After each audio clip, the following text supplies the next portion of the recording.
안녕하세요 시청자 여러분들. 금일은 한전 산업에 대해서 설명드리려고 하는데요. 이 설명드리기 앞서서 일단 왜 금일 보성 파워텍이라든지 한전 산업이 이렇게 상한가를 쳤는지에 대해서 좀 설명드리려고 합니다. 일단 원전 관련주도 흐름이 좋았던 이유는 전일 제가 말씀드렸죠. 이 이재명 대표께서 이제 발표한 뒤에 이제는 이런 기사가 나왔다고 했어요. 미국 정부가 2050년 원전 3배, 원전을 3배로 늘리겠다. 설비 용량을 최소 3배 이상 늘리겠다라는 그런 내용이 나왔고요. 그 다음에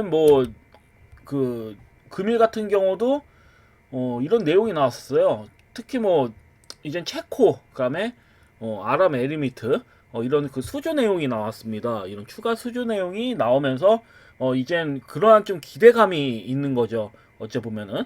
그리고 특히 이번 달 이젠 6월 아니면 7월 초에 이제 체코 원전 수주 결과가 나오기 때문에 나올 예정이기 때문에 사실 원전 관련주는 이번 달도 기대감이 있는 거죠. 왜냐면 얼마든지 수주를 했다라는 기사가 나오면 바로 다음날 급등 나오는 거예요. 원전 관련주는 제가 봤을 땐 그래요. 그래서 이런 부분을 좀 보셔야 될 것 같고, 그러면 아래 봤을 때는 불가리 이번 연도 6월 7월은 이제 체코에서 나오고, 이제 다음 내년이죠. 2025년에는 불가리아에서 또 18조 7천억짜리 이제 수주 결과 어째 보면 이제 경쟁을 한다 국내 이제.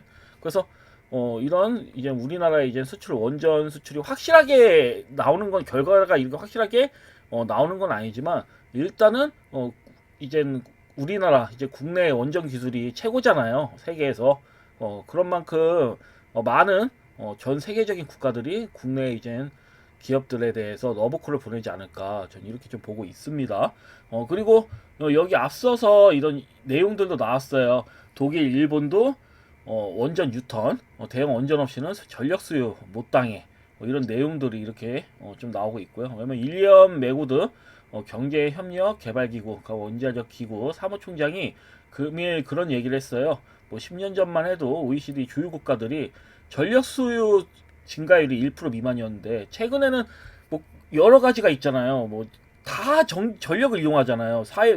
발전이 굉장히 요 근래 굉장히 좀 큰 발전을 이룩했고, 10년 전에 비해서는 어마무시하게 발전이 되었죠. 그래서 인공지능도 또 생기고, 전기차, 데이터 센터 다양합니다. 그래서 이런 내용들로 인해서 전 세계적으로 전력 수요가 급증하고 있다. 이렇게 내용이 나왔고, 그다음에 특히 국내 한국 정부에서 발표했는데 2038년도에는 10배 가까이 급증할 걸로 보인다. 이렇게 나옵니다. 전력 사용량이 지금보다 10배 가까이 늘어날 거다. 그러면 솔직히 말해서 원전에 대체제가 없는 이상은 친재생 에너지로는 지금도 안 되는데요.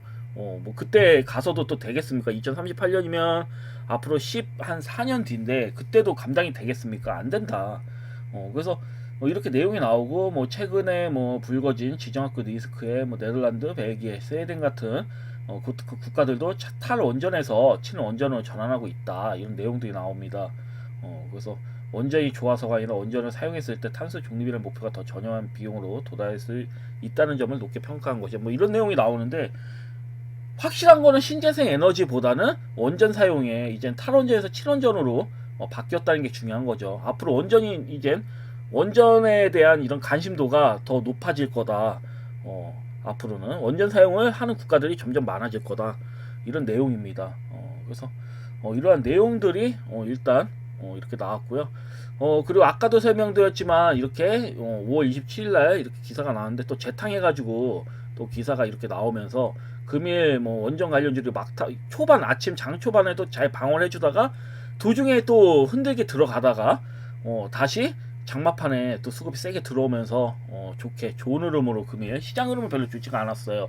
근데 원전 관련주는 굉장히 좀 좋은 흐름으로 마무리가 되었다. 이렇게 보시면 될 것 같고, 다시 말씀드리지만 이번 연도 이제 6월달 내지 7월달에 결과가 나옵니다. 그렇기 때문에 원전 관련주는 한 번 더 슈팅이 나올 수 있다. 슈팅이 나오면 신고가가 아마 나오지 않을까 이렇게 보고 있는 거고, 또 내년에도 이렇게 어떤 이벤트가 있다, 원전 관련주에 대한. 그래서 원전 관련주는 좀 중장기적인 관점으로 보는 게 좋지 않을까. 내년도 마찬가지로 그리고 이렇게 좀 보시면 크게 무리가 없으실 것 같습니다. 자, 그러면 한번 그 한전 산업을 차트를 한번 보도록 하겠습니다. 일단은 뭐 한전 산업 같은 경우에는 뭐 금일 이 관련돼서 기술이 그 내용이 나온 게 있어요. 뭐냐면 한전 기술이 금일 이제 보유식 SMR 개념 설계 중이라는 내용도 나왔습니다. 그래서 일단 대장주격으로 SMR 대장주격으로 시총이 뭐 한국전력은 한 12조 원 정도 되고, 뭐 한전 KPS나 뭐 한전 기술도 거의 뭐 1조 원, 2조 원 단위 시총이 이렇게 좀 크기 때문에 그나마 시총이 작은 한전산업 쪽에 수급이 들어온 것 같다, 이렇게 좀 판단이 되고요. 현재 흐름상으로 봤을 때 일단 시간으로 한번 보겠습니다. 시간으로 봤을 때는 마이너스 2.75% 이렇게 밀려서 끝났습니다. 상한가를 쳤음에도 시간으로는 떨어져서 끝났다. 근데 걱정하실 게 없습니다. 어차피 원전 관련주는 수급이 들어온다. 그렇기 때문에 둘 중에 하나다. 낮게 시작해가지고 아예 은봉가들이 이렇게 만들고 뭐 하루 내지 이틀, 뭐 하루 후에 바로 갈 수도 있고요. 이틀 후에 2연속 조정 후에 뭐 갈 수도 있는 거겠죠. 아니면 쫙 밀린 다음에 갈 수도 있는 거고.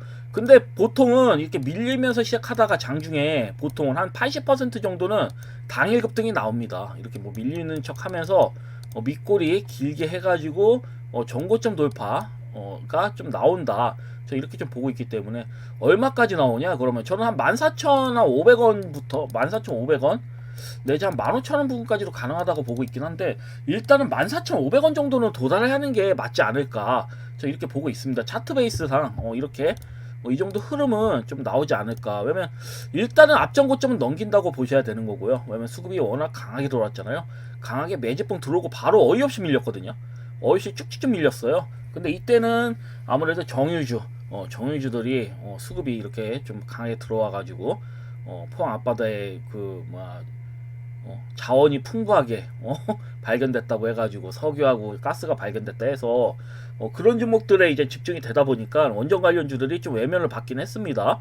일시적으로.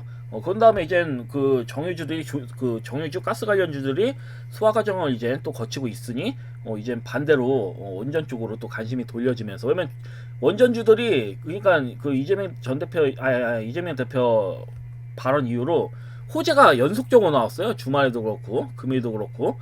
그래서 이렇게 좀 수급이 좀 강하게 들어왔는데 너무 겁낼 필요가 없다. 어차피 물려도 수익 나요. 기다리면 수익 날 수밖에 없는 그런 종목이다 보니 제가 봤을 때는 그냥 뭐 만약에 밀린다 그럼 그냥 매수해 두시고 수익 나올 때까지 묵혀두시는 전략 나쁘지 않아 보입니다. 그래서 제가 봤을 때는 일단은 기본적으로 한 14,500원 정도 는 충분히 갈 걸로 보고 있기 때문에 뭐 14,000원까지 보셔도 상관없어요. 어차피 밀려서 시작하는 거잖아요. 그러면 제가 봤을 땐 15% 크게는 20% 정도도 수익이 가능한 부분이기 때문에 이 부분을 좀 잘 보시면 나쁘지 않을 것 같습니다. 이상이고요. 금일 영상 마치도록 하겠습니다. 감사합니다. 방송 마치겠습니다.